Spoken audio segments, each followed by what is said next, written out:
and welcome to the Families Embracing Diversity Conference. In this session, we are talking with Marisa Raymond. Marisa is a playful discipline strategist and a family-centered yoga teacher who helps busy parents and children go from feeling overscheduled, overwhelmed, and overworked to finding more opportunities to create fun, ease, and togetherness.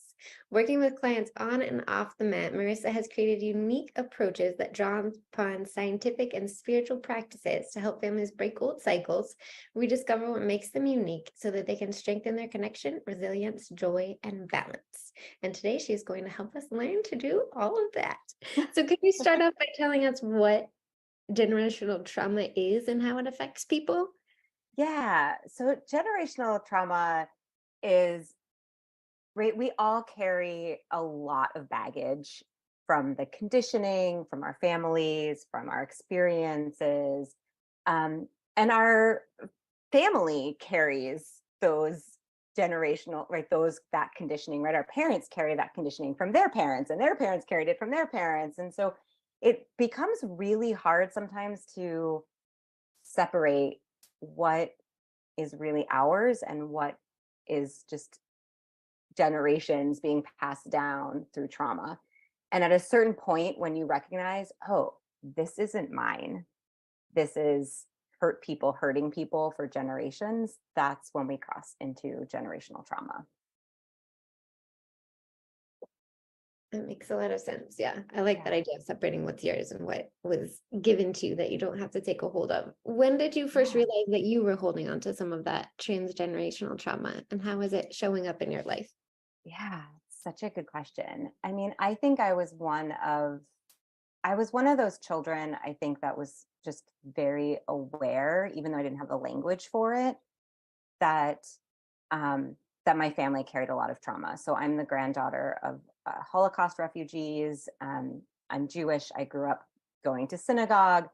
In synagogue, I mean, I think in a lot of temples, churches, mosques, right, in organized religion, we do talk a lot about the persecution that we faced. A lot of the religions and holidays are about, those um, survivorship.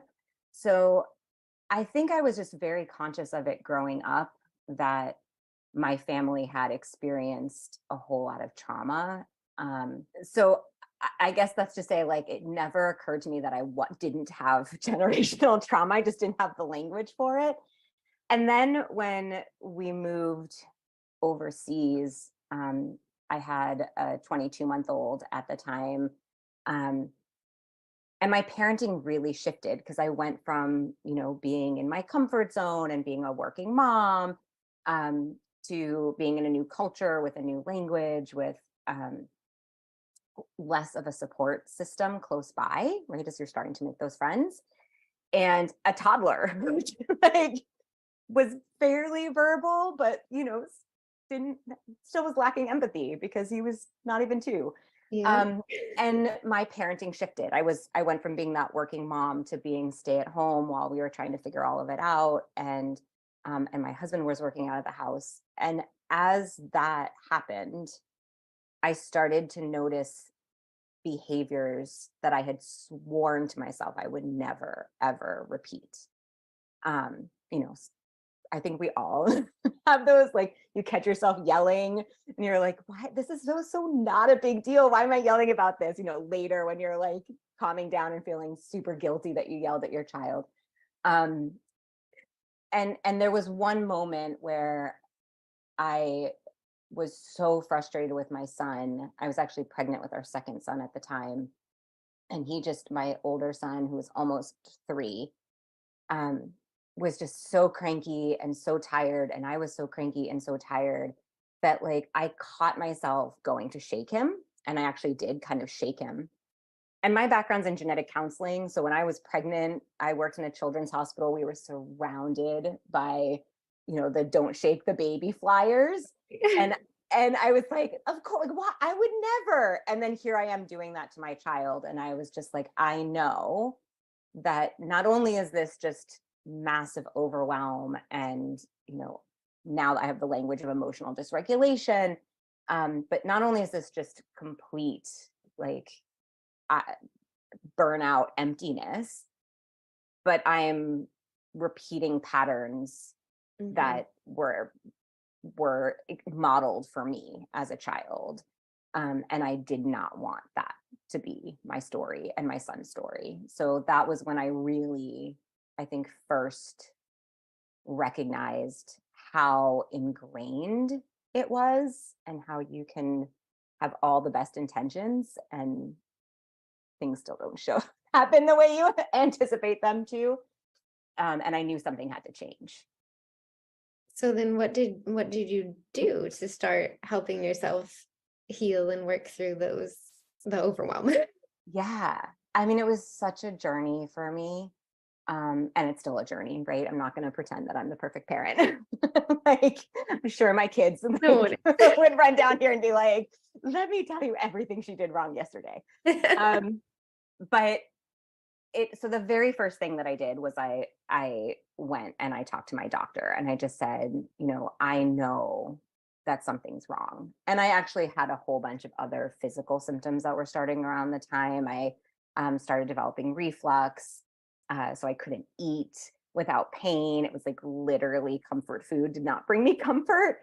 So I started losing weight. I was really tired. And so I went to my doctor and just said, there's something not right and I don't know what to do. And we're 5,000 miles away from home, right? And she was just like, well, I can hospitalize you, or like you can do some self-care activity, right? Like you can get your shit together. Can I say that here? Like, right? She was just right. So I think, the truth is, I think had we been in the United States in my comfort zone, I probably would have gone a different route, and gone more. I don't know if I would have allowed myself to be hospitalized, but I think I would have gone sort of more all into therapy. We were so far away, and there at the time weren't a lot of English speaking people here. And even though my French was okay, I didn't feel like I wanted to be talking about my feelings in French. So I was just like, I don't want to go to the hospital and have caretakers in French. I'm gonna like go back to the self-care tools that I had in the US. So I started practicing yoga again, which was this whole sort of crazy mess because now I had like a tiny child at home who it's not as easy to practice yoga. And so I started to kind of play more with him. Like I would put the mat down and let him come join me on the mat, and we would bark like dogs, and we would, I would get into downward dog and he would use me as a tunnel and go back and forth. We, so we started sort of this practice play together, which made it so much easier to find time to do it. We bonded doing those activities, where what I have since discovered is every time I would leave the house, and I see this with my adult clients too, you leave the house for self-care, you go to a yoga class, or or you go to meditate or relax in a room away from your child, and then at some point you have to go back into that chaos. Yeah. And it can be really hard to make part of your practice what I call soul care or family care, because the self-care is great, but if you don't know how to interact with them other than just letting your bucket get empty and full and empty and full, Yeah. that doesn't help. That's not sustainable. So that's kind of, so playing with him on the mat, and then when the second one came around, playing with him as well. That actually led to a friend. I was posting pictures on social media of like us playing together, and a friend here who is Canadian and owns a Thai boxing studio was like, hey, will you teach yoga to children at my Thai boxing studio? And I was like, okay, I guess I'll get certified in teaching yoga to kids. And so that just kind of led down this path of where self-care and family care became part of my routine, and then Right. part of my job. That's awesome. Yeah. And I think the biggest thing I would say for, as my kids got older, so they're 15 and almost 12 now, um, it became clearer and clearer as they got older that they needed me still in different ways. And that the obviously they weren't going to get on the mat with me and bark like dogs anymore.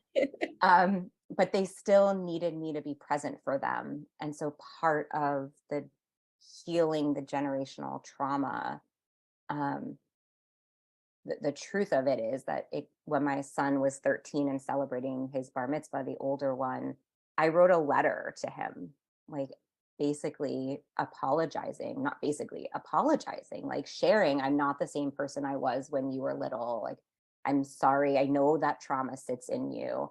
And it became a song, um, that I ended up recording with a friend of mine and in the style of music that he likes. And so it became this other way for us to bond, That's learning, beautiful. and that's the key, right? Like finding those ways that make you feel good, but you can also Mhm. bring them into. That's really how you heal the generational trauma, because it's not just about breaking the cycle in yourself, it's role modeling it for them, what the new pattern is. Right. And it's not something that happens once and then it's done. It's something that No. yeah. Yeah, yeah, every single day. And like I said, I mean, they would. Yeah, I'm still not perfect every single day. So like it's still every single day of being willing to show up and be vulnerable and to say like, oh yeah, I could have handled that really differently. Mhm. Um, and I'm sorry that I handled it that way. Let's sit down and have a conversation. Obviously now they're older, so we can have a conversation, like a conversation. We can have different conversations now. A conversation about how I could have handled that differently. Although I would say, even with my work with younger children, because I work with preschool children too, they'll tell you exactly what they think you should have done differently. Oh, yeah. Very honest. So it's not that you can't have those conversations with younger children. It's just it has to happen in a very different way. Right, right. Very true. Very true. Yeah. So let's say maybe parents listening to this don't have a yoga practice or don't think yoga would be the path for them. Yeah. What could someone do that's maybe in that place where you were, that they're starting to recognize they might have some generational traumas they need to work through? Where could they start? Yeah. Such a good question.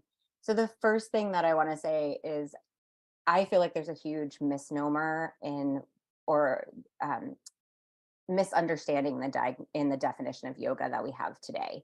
And it's actually creating a lot of unhealthy and injured people. um, Yoga isn't just about the postures and the mindfulness breathing, right? Yoga is about connecting to yourself and connecting to the universe and the nature and people around you. So when we start with that being the core definition of yoga, yoga itself means unity in Sanskrit. So when we start with that and connect to like, what does it mean? It's just a simple question to ask yourself. Like, what does unity mean to me? What does connection mean to me? Um, and I think that that's really where we start healing the generational trauma. So trauma lives in our body. Even if you weren't raised in an abusive household or a household with rage, um, trauma is just triggers that get hit enough times that energy shift stays in our body, and so when it comes up again we just like tighten up. And so when you feel yourself tighten up, just taking those deep breaths and saying like, okay, what am I missing right now? Like, what do I need in this moment? And it's a really difficult question, and sometimes it means walking away from your children, right? Making sure, like in that pamphlet of don't shake the baby, it's like make sure they're in a safe space and walk away. And so sometimes it really is just making sure your children are in a safe space and walking away and then saying, what do I need in this moment? What is missing for me? Um, and if that's too much, the best thing that I do, I share this all the time with um, my families and also the little kids I work with, is lion's breath. So you just take a deep inhale and then you exhale and stick out your tongue and open your mouth. So it's like And it's such a release of energy. It's also, what I find with children, an incredible way to visualize for for children that you are done. That like the energy is built up, and then you're exploding, but you're not yelling, so it doesn't come off in that traumatizing way. It comes off playful. um, and so when you do that, it's that sort of quick little signal. And again, the more you practice it, it's that quick signal of like, all right, I've had enough. This is my like, this is me communicating to you that I need to step away, or that like we need to shift what we're doing here. And when you do that, there's also like kind of a little shake that happens intuitively. Like when you're angry, right? So it's just like, and that shake is also something that lets that energy flow and releases it, and then that helps your body kind of get out of fight or flight. So that is a super quick and simple, like 10-second exercise that you can do when you recognize that you are carrying that trauma and you need something to change. And then once you're in that place, you can ask yourself those questions of, what am I missing? What did I learn that I need to unlearn? And you can start going to look for tools that can help you in that process. And I have a ton of them. For me, human design was really helpful, learning, who I was meant to be before my parents in the world told me who I was here to be. So learning to reconnect with that version of myself. And again, that's a lifelong process. Learning, using human design to learn who my children were, so that I could also meet them where they are instead of trying to make them who I want them to be. Yoga, mindfulness as tools, breath work, um, and even, again, finding a therapist. Like I was in therapy when I was in the US. I think that's probably what saved me from hitting my burnout sooner. So finding somebody that you can talk to, finding friends you can connect to, finding a community. Um, we talk about the number one, science has shown that the number one thing that people need for happiness is connection. So when you feel connected, you find the happiness. It's not about the money, it's not about the breath, it's not about the job, it's not about the location, it's about who is with you in those moments. So yeah. There's so many things swirling around in my head. I know, I was going to say, that's a whole lot of tools. I was watching you and I was going, oh yeah, shut up, Marisa. No. I was jotting them down so I wouldn't forget. But I love that definition of yoga, that it is like connecting to yourself, to others, to the universe, because even I run into that. Like, I can't do yoga, my toddler's climbing on me. This isn't relaxing, but it doesn't have to be that. It is the connection, and that is where the healing comes in. That's beautiful, very helpful. And another thing that I have learned in studying trauma is that one of the best ways to heal is through healthy relationships. So this isn't one of the questions we talked about, but what about how can you foster healthy relationships if you've been trained maybe to feel comfortable in unhealthy relationships? Do you feel comfortable talking about that? That is, I literally have chills with you asking me that question. My parents are here visiting for the holidays, and so yeah, like, I know my parents did the best they could do, right? Like, they didn't have the access to the tools that we have access to now. And one of the benefits of living 5,000 miles away is that you get to like put some of those traumas into a jar and go, I'm not going to open this right now because I don't need to. So I definitely have noticed, as they've been here, some of those patterns coming up, because I wasn't taught and they weren't taught how to have healthy relationships. So I really love this question. And it's actually something I've been sitting with for the last few days, is I'm like, okay, how do I show up differently here? I think the biggest thing that we can do, especially in our relationships with our children, is to be curious. Children fundamentally are here. I mean, there's a reason that they ask why for most of their like 2 to 4, right? Just like, and we get frustrated and we're like, stop asking why, just because. But we can learn from that, right? So the one of the whether it's asking yourself, why do I do this? And I do this a lot when I'm by myself. Like if and I notice a pattern, I'll sort of jot it down and later go, huh, like let me get curious about why I do this. Where was I taught this? Um, in the moment with my children, if there's, if I notice that I'm getting triggered and especially when they were younger and I couldn't necessarily sit down and rationalize conversations with them, but I could get curious and go, huh, you seem really angry. Like, tell me about that. Tell me what's going on. Like, are you angry? Am I reading you right? Really showing them that you're curious about uncovering what what is going on inside them so that you can understand them, because ultimately what what we want, I mean it's a basic need, is to feel like we belong and to feel seen and heard. And so much of the the um, unhealthy patterns that we're carrying with us are because we weren't seen and heard. And then when we can take that into making sure our children are seen and heard, it actually creates just instinctually, with that open mindset, with that curiosity mindset, it opens the floodgates of communication.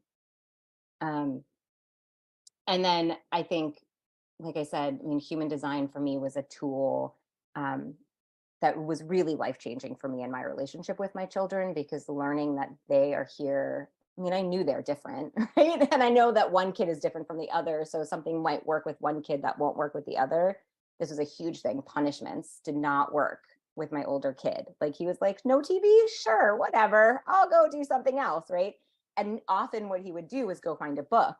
And I didn't want to be like, no books for you, right? Like, so it became like, okay, I need to learn more about what it is that matters to him, that can be a consequence that's actually going to change his behavior without, belittling him or um, making him feel like he doesn't have a voice.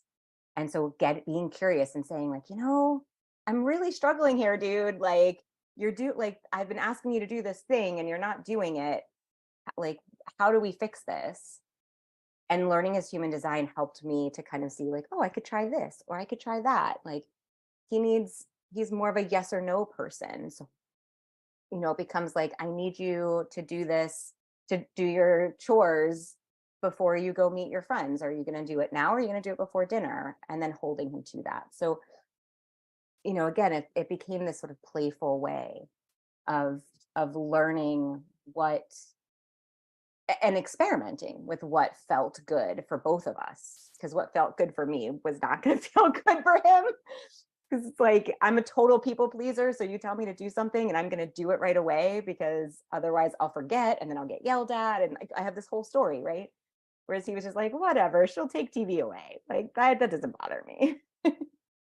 So it really, it's just an experiment with, let's try this and let's try that and let's be open and honest about this being an experiment and that I might mess up, and you get a say as the child in how to, like, do you like this, do you not like it, what would you like I said, 3-year-olds know what they want.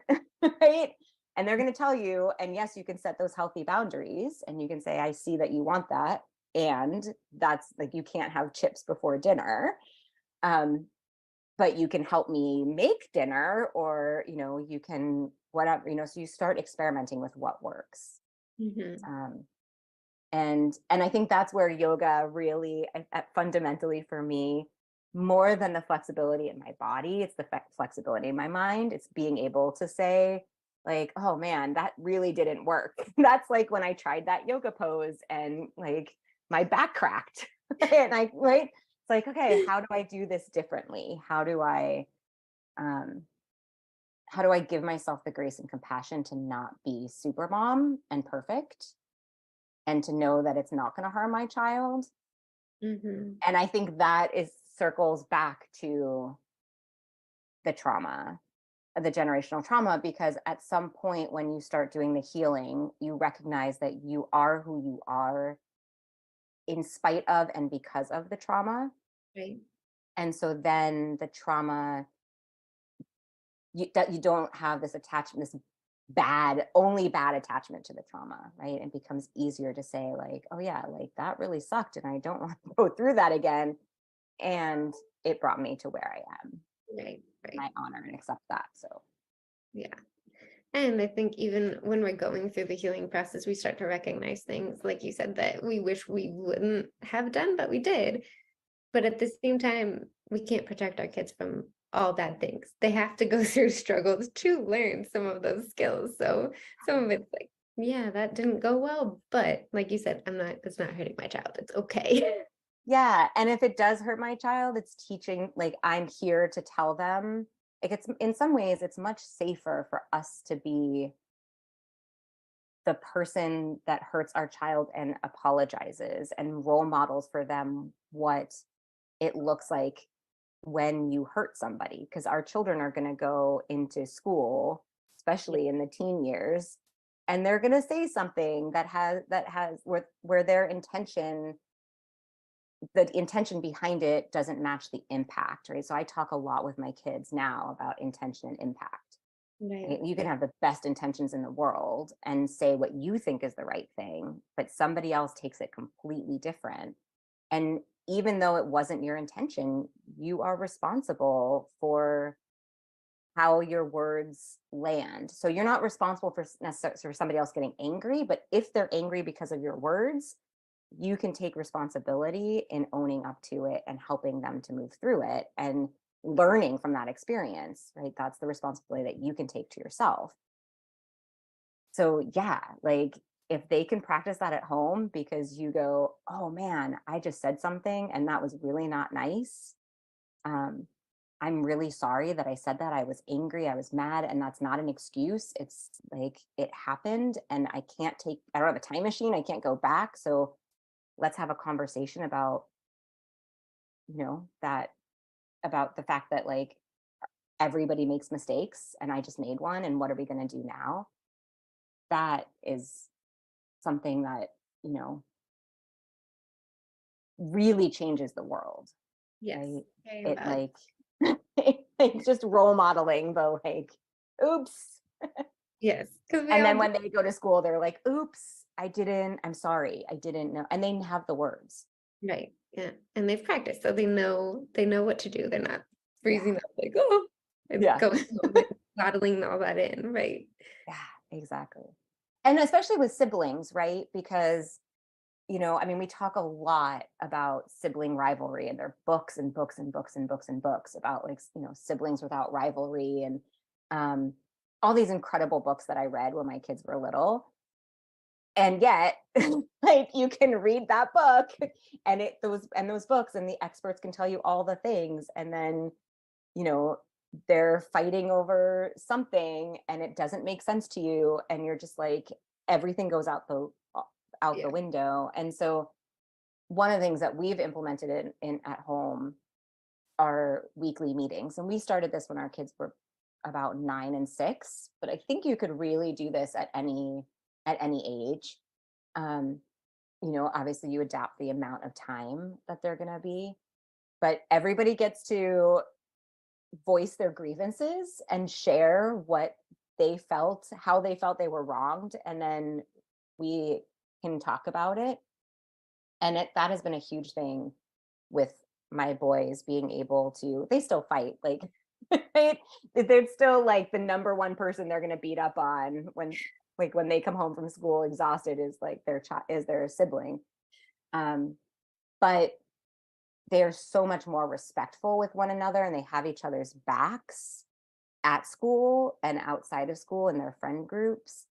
And even at home, it will often become them versus us if something feels unfair, because like they get to voice where they felt hurt, and they get to show, the impact of your words or the impact of your actions didn't match your intent. So yeah, I definitely, I would add that too, if that's something that people, it's a simple tool that people Mhm. can implement, is like setting aside 10 minutes on a Sunday morning, or Sunday evening at dinner, talking about like, what didn't feel right, and how can they be better going forward. Yeah. So it's a safe place for them to express what's going on inside of them, what they need.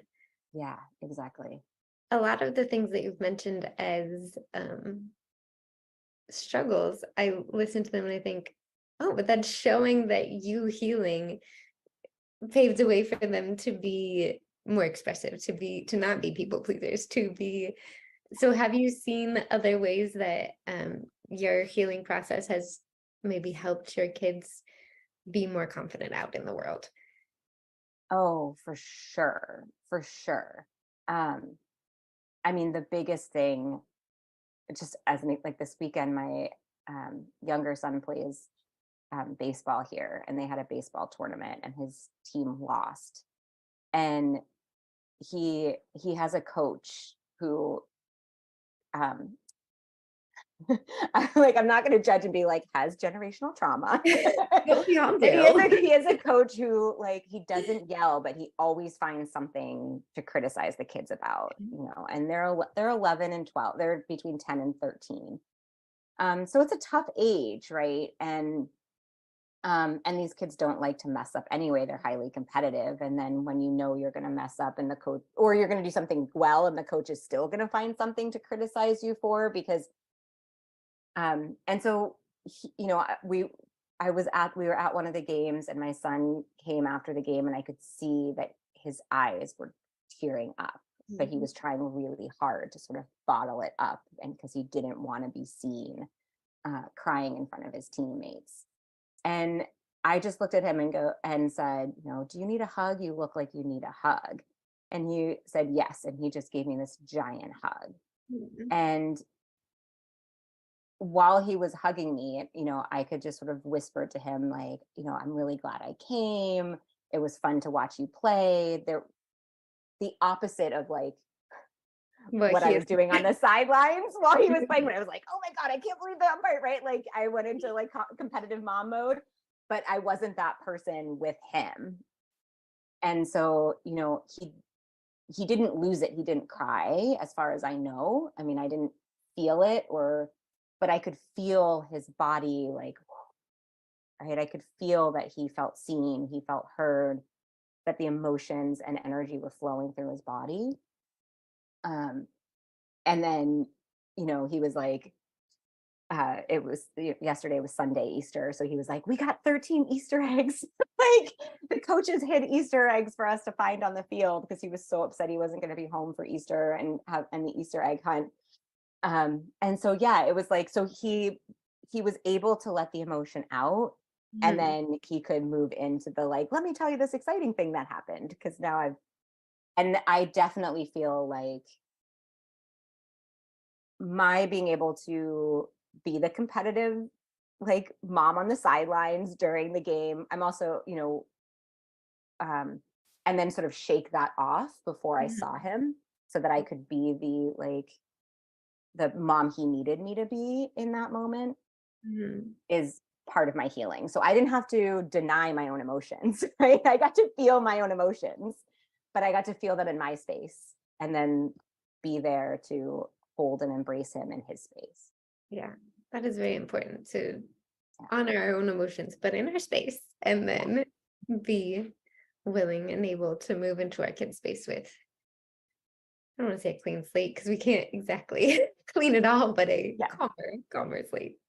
And I do see him be that person for his teammates too. Like now I see him as one of the older people on the team, like patting the younger ones on the back, or when somebody strikes out, saying like, it's okay, good job. So I see him kind of stepping into his leadership role, because I Mhm. think ultimately that's what we're doing when we're able to heal our trauma, is it allows us to be more of a leader, because we're not walking around with that wall around us that says, do not touch me.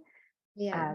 We're walking around with that place that says, I'm a safe space, and you get to be held here. And I'm not going to sponge up all of the drama that comes flying my way, Yeah. which also gives them permission then to sort of launch their drama, because they can get it out of their body, but they're not, because I'm not sponging it up anymore, it's not bouncing off me and reflecting back to them, right? Right. And then just getting like bigger and bigger and bigger and bigger. It's just like they just let it out, and then it's like it deflates, right? Right. That makes sense. Yeah. So I yeah. hate that half an hour has already passed. I know. I feel like we could talk Wow. about this forever. We really could. We really could. Yeah. If someone wants to talk with you about this more, where can they find out more about you, your work, your yoga? Yeah. So I'm on marisaraymond.com. They can also find me on Instagram at marisaraymond77. And I am actually in the process of finalizing a um, multicultural. You actually inspired me, Vanessa. Like I was like, oh, like I've been doing this, like it's been on my to-do list for so long, and this just felt like a great opportunity. So I've created a book that is exploring multicultural practices Yeah, through okay. yoga and mindfulness. Oh, that sounds And it's going to be available on my website. And anyone who's here and listening through this virtual summit, I would love to gift it to you. So um, I I assume below in like in the notes, like there will be a coupon code and a link for people, because I think it's such an important way of not only learning about other cultures and other practices and how we're similar and different, through yoga and mindfulness, but it's also will give people an opportunity to see what I do from the yoga side in keeping it fun and playful, and that sounds wonderful. making about connection. So I can't wait to read it. yeah, That sounds cool. yeah, the link for it will be in the description below the video, and then in the email at the end of each day, I'll send out all the different links so that it's easy for people to access. So that will be there. Well, Yeah, thank you. Thank you so very much for your time and sharing your expertise with us. thank And I you. will make sure all of your information is easy for people to find so that they can learn more about yoga practices and healing intergenerational trauma through movement and yoga. Thank you. And thank you so much for creating this virtual summit. Like it is such an important topic, and especially given with what's going on in this world, for us to really be able to have these conversations about how do we embrace, again, the diversities, but also like just our similarities, because we are Yeah. all fundamentally human. Yes. Um, and our cousins, right? I mean, my background, like I said, genetic counseling, like we all share 99.9% of our DNA. So I think it's so important that we get to have these conversations. And I'm just so grateful to you for creating a space for people to be here and share and Oh, connect. thank you. Thank you for being a part of it.